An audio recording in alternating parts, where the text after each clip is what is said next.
we know that we are going to break many walls and many doors. So Yes.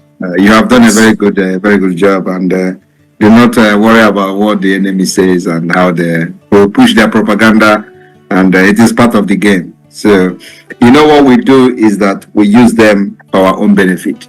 So whenever they make this propaganda, they promote the activity of the government. And Yes. any day they stop the propaganda, we manufacture something for them to continue. I'm telling you, that's the only way we create awareness. We use our media, use their own media too. So while they are busy thinking they are making propaganda, we give them more job to do. And of course, when people go to watch them, they are not just only taking in, assimilating what they are saying. They are also going to look at our own side. Yes. And then they make their own judgment. That's exactly what is happening. So that's why when the more they do this propaganda, the more they go down. And they will never understand how it is happening. So people will go and listen to them, and then they will come to us to know what is actually going on. And when they see, they judge, the two, and they will leave them and run away from them. So that's exactly what is happening. So let them continue. And anytime they look as if the propaganda is reducing, I will do something else. Yes. I am telling you the fact, I can never allow them to have peace. I will make more things for them to continue to do propaganda. Believe me, the more propaganda, the more the government is excelling. Go and check it. Anytime the propaganda stops, it's as if something is taken away from us. So we must understand that is the only way we promote our own activities and projects through their own media. Yes, well, I assure you, Prime Minister, will continue driving you crazy on a daily basis. Yes. And if I ever find this Elias clone that the zoo says exists, I'll let you know if I find this other Elias. So. Yes, thank you very much. Simon Ekpa, during a live broadcast, has revealed that Nigeria will never ever have peace until Biafra is restored. He also made updates on the movement towards Biafran liberation, focusing on development leading up to December 2nd, 2024, which is Biafra Independence Declaration date. The Biafra movement has gained momentum with meetings in Washington, D.C. between the Biafra movement representatives and prominent U.S. government officials. Simon Ekpa highlights engagement with key members of Congress, including Speaker of the House, and discusses efforts to spread awareness and gather support for the Biafran cause among U.S. lawmakers. Simon Ekpa and his team have adopted a media strategy to counter Nigerian government narratives and use the opposition's propaganda to their advantage. They claim that negative portrayals of their activities coincidentally promote Biafran goals, allowing more people to learn about their perspectives. Simon Ekpa expressed confidence in the movement's progress, mentioning commitment from U.S. Congress members to support Biafran issues with the U.S. executive branch and international bodies, including the United Nations. He encouraged supporters to stay engaged as more developments were expected leading up to December 2nd, 2024 and beyond. Simon Ekpa is a prominent figure who is at the forefront of the Biafra movement, a movement to secure freedom for a group of people who feel they have been denied their identity, rights, and place in Nigeria. Simon Ekpa's story, like that of many activists, is filled with challenges, surprising alliances, and at times high-stakes encounters that sounds like they are straight out of a political drama. His latest update, shared on November 11, 2024, shed more light on a key date coming up on December 2nd, 2024, which he calls a day for Biafran liberation. Before we proceed further, let's understand why Simon Ekpa is so committed. We need to look at the man himself. Simon Ekpa isn't just an activist. He is a voice, almost a rallying call for many people from the southeastern region of Nigeria, the area historically associated with the Igbo ethnic group. Simon Ekpa lives abroad but has stayed deeply connected to the Biafran issues. For him, being far away physically doesn't stop him from feeling close to his homeland's struggles. His speeches and actions are full of passion, reflecting his desire to see Biafra recognized as a sovereign nation. You might ask, why does he want this independence so badly? That question goes back to the 1960s, a time of turbulence in Nigeria. After gaining independence from British rule, Nigeria faced massive challenges, from economic instability to ethnic tension. The Igbo people in the southeastern Nigeria felt marginalized, leading to the declaration of the Republic of Biafra in 1967. This attempt to succeed sparked a brutal civil war that lasted nearly 3 years and led to immense suffering, including famine and loss of life. Although Biafra ultimately surrendered, the memory of this struggle left a permanent mark on the hearts of many Igbos. Simon Ekpa believes that since the war, Biafra's issue have only grown. People from the southeast still feel excluded from Nigeria's political power, economic resources, and cultural recognition. Simon Ekpa sees it as his responsibility to stand up for these people and raise awareness about their struggle. His latest speech marks a crucial point in this journey as he hints at a breakthrough that might change everything. On November 11, 2024, which is today, Simon Ekpa addressed his supporters and gave an update on the movement's progress. The message was filled with anticipation for what he described as liberation set to happen on December 2nd, 2024. Simon Ekpa gave enough hints to show that he believes something big is about to happen, something that will push the Biafra movement forward in a way that hasn't been seen before. Simon Ekpa isn't working alone. He has a team of people he trusts deeply, who work alongside with him in his quest to raise international awareness about Biafra. In his speech, Simon Ekpa highlighted their roles. These team members, ministers of finance, education, and more, have been meeting regularly with US politicians and influential figures to share their story, address the challenges of the Biafran people, and secure support for their cause. They have had a back-to-back meetings, sometimes multiple meetings in a day, with prominent members of Congress, which is no small feat. Imagine that for a moment. Simon Ekpa's team tirelessly working and flying across continents to knock on doors, explain the situation, and try to secure allies. They have managed to get the attention of some big names, including high-ranking US politicians. Simon Ekpa speaks about this interaction with pride, seeing them as proof of how the movement has grown beyond Nigeria's border. Now let's get back to this date, December 2nd, 2024. Simon Ekpa calls it a day of liberation, a day he and his supporters are building up to with high hopes and expectations.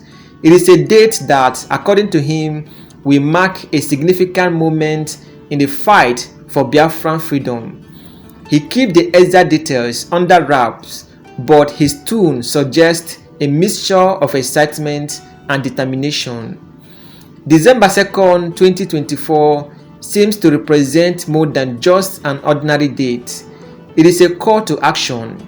Simon Ekpa wants everyone who supports Biafra to rally, to stay alert, and to be ready for a change that he believes is coming. His speech reflects a vision of Biafra that goes beyond borders, a global movement that has the power to change not only Nigeria but the world's understanding of independence and self-determination. One of the standout moments in Simon Ekpa's speech is his account of the meetings he had with powerful US officials. For instance, he mentions meeting with the Speaker of the House, the third most powerful figure in the US politics after the President and Vice President. Think about that. An audience with someone in such a position doesn't come easy. This isn't just any meeting. It is a sign that Biafra's issues are gaining attention at some of the highest level. Simon Ekpa goes on to describe his conversation with various other US Congress members who share important committees and have influence over foreign policy. These are the kinds of people who can help shape international opinion and policy. Through these meetings, Simon Ekpa and his team have been able to educate these politicians about Biafra, sharing the history, the challenges, and the dreams of its people. It is not easy to bridge this information gap, as he calls it. Biafra's story is complex, and Simon Ekpa's team often find that people in the US don't fully understand the context or the depth of Biafra's struggle. But Simon Ekpa sees it as his mission to change that. He has been relentless in his efforts, arranging up to 3 meetings in a day to close this gap. In his words, each person they educate becomes sympathetic and supportive. He is optimistic that as more people learn about Biafra, support will grow. Now here is where it is getting interesting. According to Simon Ekpa, the Nigerian government has taken notice of his efforts and they are not happy about it. He describes a kind of panic among Nigerian officials who are worried that these international meetings could turn the tide in favor of Biafra. In his speech, Simon Ekpa portrays the Nigerian government as nervous and even desperate, resorting to what he calls propaganda to undermine his efforts. Simon Ekpa's response to this is both strategic and witty. He points out that any attention, even negative, is good for his cause. He says that when the Nigerian government spreads rumors or tries to discredit him, it actually draws more people to his movement. People hear about these rumors and get curious and come to see for themselves what Biafra is all about. Simon Ekpa sees these actions as an indirect way to attract more supporters. In fact, Simon Ekpa almost welcomes the propaganda, saying it helps keep Biafra in the spotlight. He even jokes about some of the wild stories that have been spread, including a rumor that he's been clowned. For him, these stories shows how desperate the opposition has become, and is happy to keep using this to his advantage. Simon Ekpa doesn't forget to thank his supporters, both those on the ground in Biafra and those spread across the world. He's keenly aware that this movement relies on the dedication of many people who believe in the cause, from the ministers who work with him to the ordinary supporters who share his messages on social media. He sees each person as a crucial part of the journey. One of his goals is to inspire a sense of unity among Biafrans. He emphasizes the importance of remembering Biafran history, especially the cultural symbol and heritage that makes the region unique. He believes that young people should know their past, not just the names and dates, but the deeper meaning behind the symbol of Biafran identity. He talks about wanting to bring Biafran history back into the education system so that future generations can understand where they come from and what they stand for. As Simon Ekpa wraps up his speech, he turns his focus back to December 2nd, 2024. He wants everyone to stay prepared and motivated. He believes that all the work, all the sacrifices, and all the dedication are about to pay off. December 2nd, 2024, for Simon Ekpa and his followers isn't just a date. It is a promise of something bigger, a day that could bring the Biafran people closer to the freedom they have been fighting for. Simon Ekpa's closing words are a mix of gratitude, pride, and encouragement. He acknowledges the challenges ahead but reassures his supporters that they are not alone.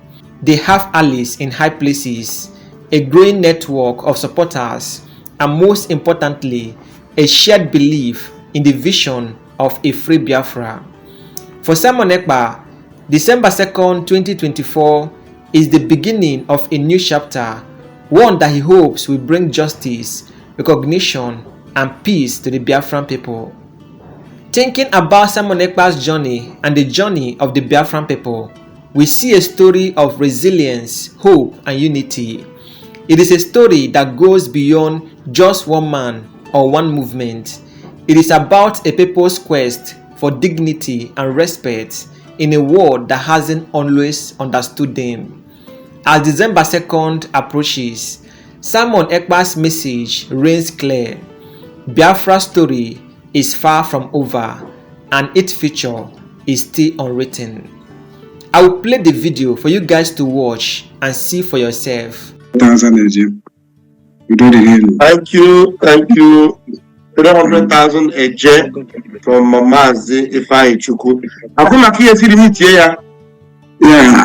Of course, it's one of us. All right. Thank you very much. Thank you.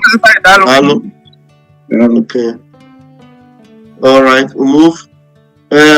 Ukanebe Chinonso, please unmute yourself. Chinonso, please unmute yourself. Please put my video on. You are joining us from the homeland, am I correct? No, from Austria. From Austria. We can hear you, go ahead. My video it is possible to put on? My video is not on. The video is not on. Yeah, you can start your video. Yeah, put on your video. Yes. This is the second time on Agrarian. When PM get Austria, he sang the song. She sang the song. Today she wishes to sing it again. So. Wow. God bless. Wow. Thank you. So, Dalo. yeah, man, we are welcoming you at Odumegwu, in Odumegwu State. I want to also use this opportunity to commend those men, those executives from hometown, from homeland, for everything that you guys are doing here. Almighty will continue to protect you guys. Amen. We will reach our destination. We have reached our destination already. Yes. Here. Not like you will order na family with 100 ejema. Whoa. Goodness. Thank you. My wife no mark and the mona hano. They 40 ejema. Thank you. So, break na kan ya. We pay your I can never. There we go.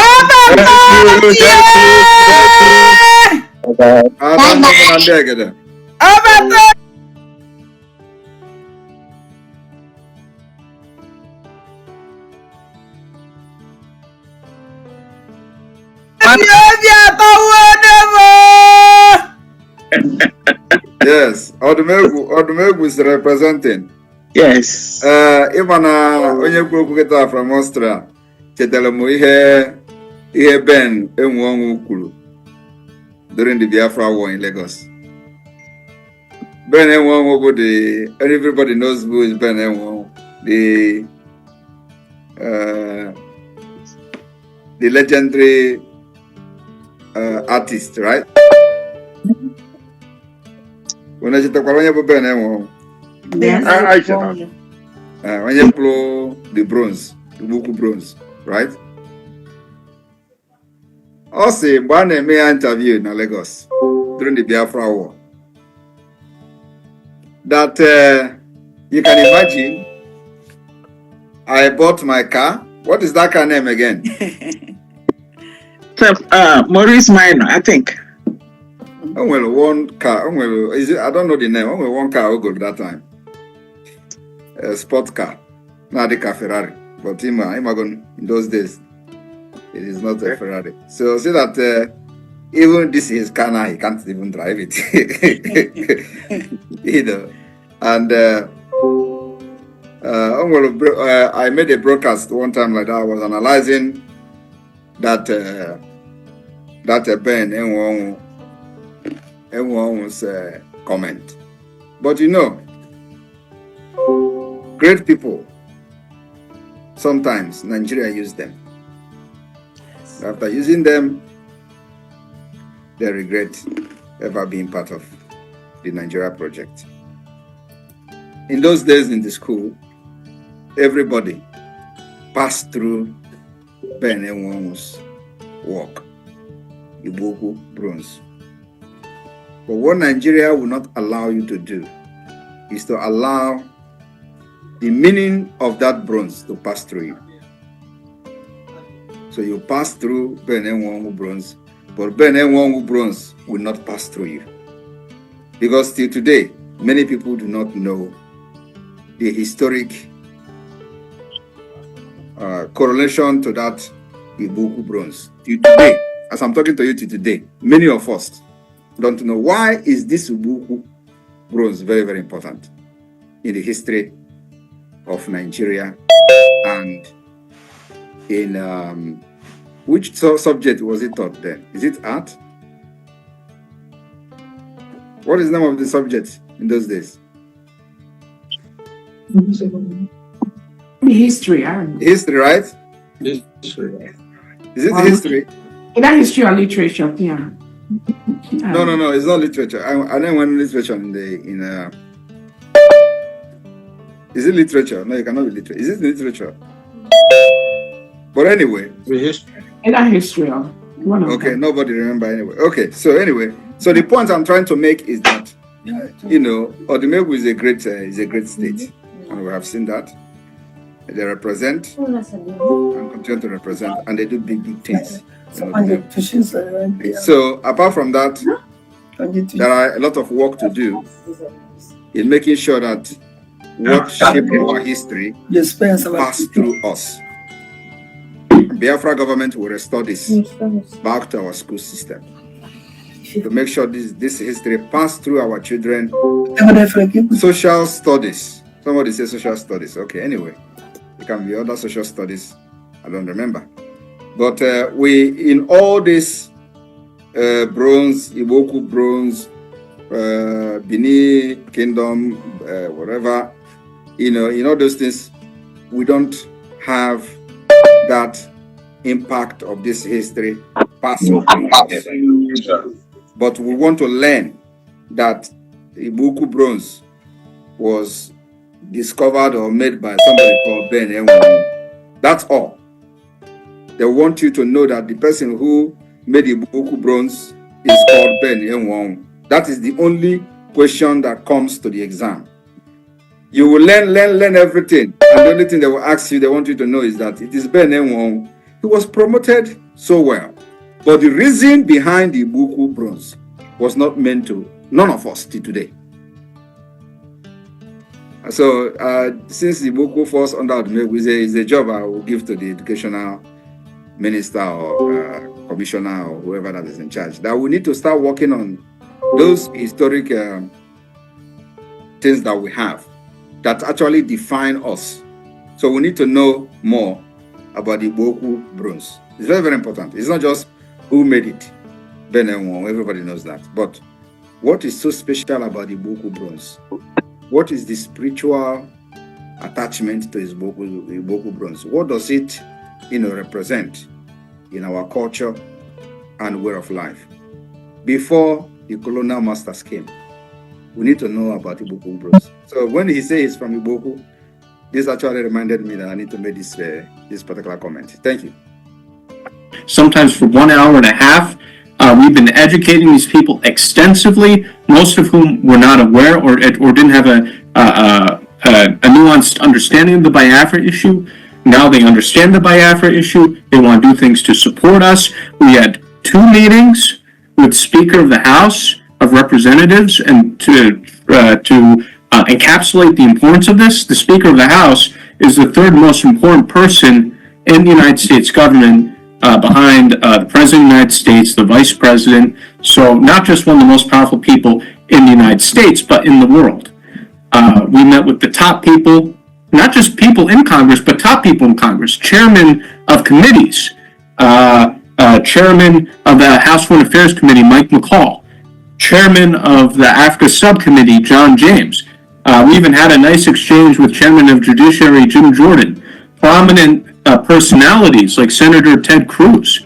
And so we've made enormous progress, and now we're going to be moving from the awareness stage, which we will be continuing because there are 535 members of Congress, and we've been very aggressive in terms of trying to close the information gap. In terms of the meetings we've been having, anyone we've educated has been very sympathetic and supportive to what we've been telling them. The only challenge that we have is the lack of knowledge about Biafra, but we're closing that gap very quickly. There were days where Oge and I, or the finance minister and I, would have 3 meetings a day with 3 different members of Congress. So we're moving very aggressively to close that information gap, and this is really historic. The level in which we're having these meetings. I mean, frankly, I'm not sure if Tinubu could meet with some of the people we met with. Frankly, I don't think he would get his appointment. So I think we should be very proud of all of our ministers. You should be all very proud of yourselves. I mean, every day we're having so much success in DC. I'm punching the zoo in the face every day, and I've been punching them so much now my hand's getting tired. I have to take a little bit of a break this weekend because we've put them on the defense, and we see this. We see this in very practical terms. The Nigerian government is so scared now that they're having their army, reach out to Amnesty International, to ICC. They're crying to these people because they're totally freaked out by our meeting with the Speaker of the House and members of Congress, and we're going to get them more freaked out. I'm telling you, when we continue, we're going to see Tinubu go out there, and he's going to start crying.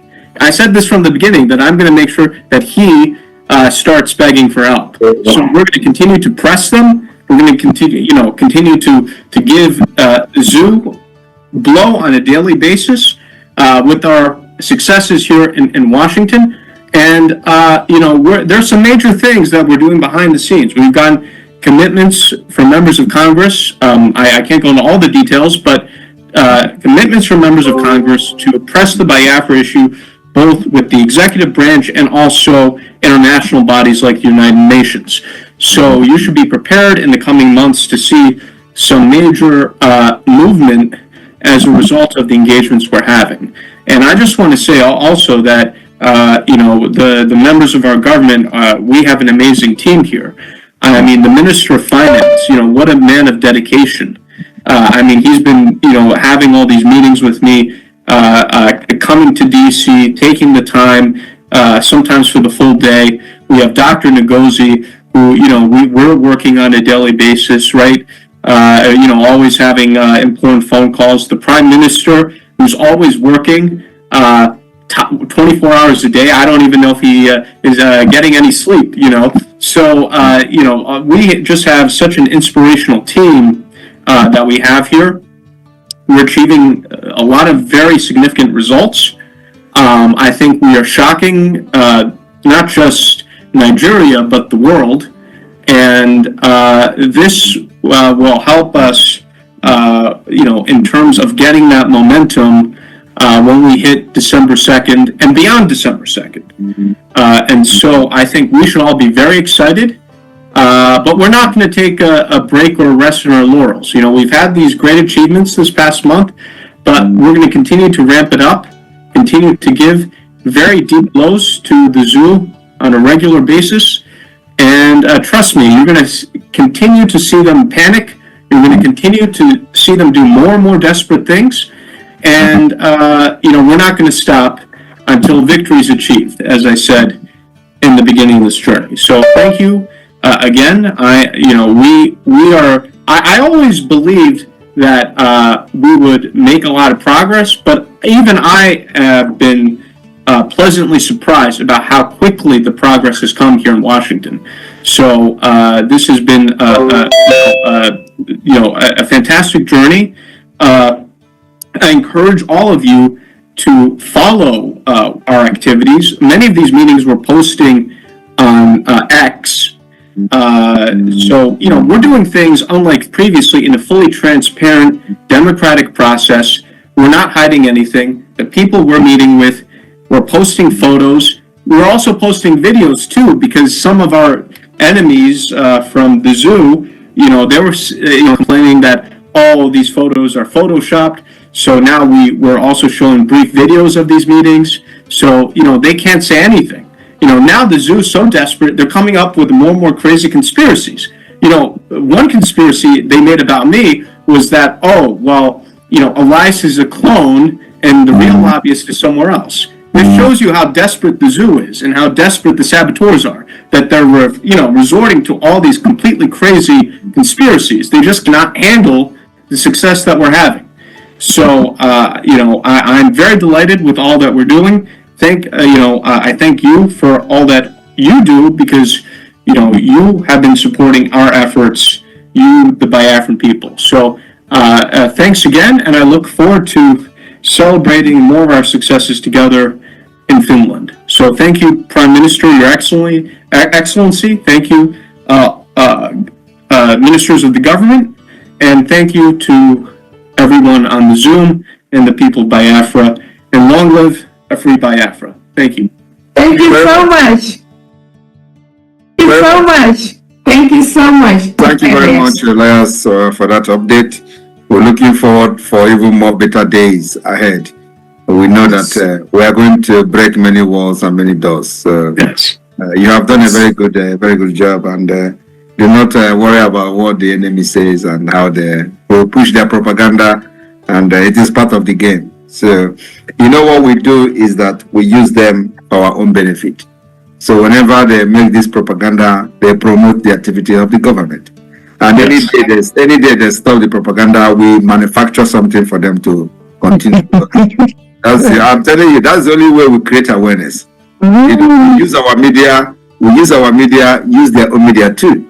So while they are busy thinking they are making propaganda, we give them more job to do. And of course, when people go to watch them, they are not just only taking in, assimilating what they are saying, they are also going to look at our own side. Yes. And then they make their own judgment. That's exactly what is happening. So that's why when the more they do this propaganda, the more they go down. And they will never understand how it is happening. So people will go and listen to them, and then they will come to us to know what is actually going on. And when they see, they judge, the two, and they will leave them and run away from them. So that's exactly what is happening. So let them continue. And anytime it look as if the propaganda is reducing, I will do something else. Yes. I am telling you the fact, I can never allow them to have peace. I will make more thing for them to continue to do propaganda. Believe me, the more propaganda, the more the government is excelling. Go and check it. Anytime the propaganda stops, it's as if something is taken away from us. So we must understand that is the only way we promote our own activities and projects through their own media. Yes, well, I assure you, Prime Minister, we'll continue driving crazy on a daily basis. Yes. And if I could, and if I ever find this Elias clone that the zoo says exists, I'll let you know if I find this other Elias. So. Yes, thank you very much. This is the end of our news update. Please click the icon on the top right corner of your screen to watch my next video. You will enjoy it. I will see you again in my next update. Enjoy the rest of your day. Goodbye for now.